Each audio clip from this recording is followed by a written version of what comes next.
আজকের বিশেষ খবর, যুদ্ধবিরতিতে সম্মত সিরিয়া ইসরায়েল।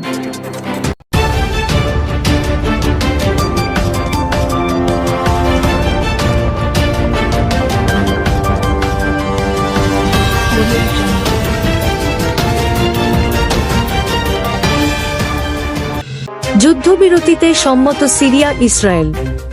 ইসরায়েল ও সিরিয়ার নেতারা যুদ্ধবিরতিতে সম্মত হয়েছেন বলে নিশ্চিত করেছেন মার্কিন রাষ্ট্রদূত টম ব্যারাক। ওয়াশিংটন থেকে বার্তা সংস্থা এএফপি এই খবর জানিয়েছে।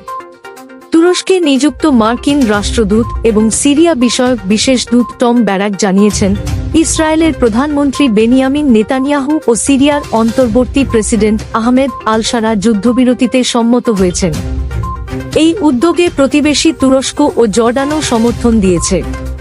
পাশাপাশি তিনি সিরিয়ায় সব পক্ষকে লড়াই বন্ধ করার আহ্বান জানান।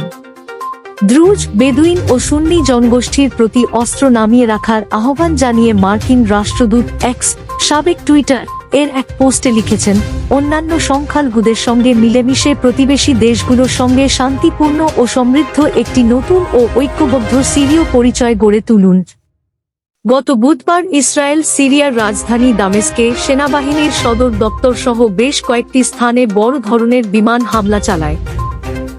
ইসরায়েলের পক্ষ থেকে বলা হয়, সিরিয়ার দক্ষিণের সুয়েদা প্রদেশে দ্রুজ ও বেদুইনদের মধ্যে প্রাণঘাতী সংঘর্ষের পর তারা দ্রুজ জনগোষ্ঠীকে রক্ষায় এই হামলা চালায়। দ্রুজদের একটি অংশ ইসরায়েলেও রয়েছে। গত ডিসেম্বরে ইরানের মিত্র ও সিরিয়ার দীর্ঘদিনের শাসক বাশার আল-আসাদকে ইসলামপন্থী বাহিনীর নেতৃত্বে আহমেদ আল-শারা ক্ষমতাচ্যুত করেন। এরপর থেকেই সিরিয়ার দীর্ঘদিনের শত্রু ইসরায়েল এ সুযোগে দেশটিকে দুর্বল করার চেষ্টা করছে বলে ধারণা করছেন কূটনীতিক ও বিশ্লেষকরা।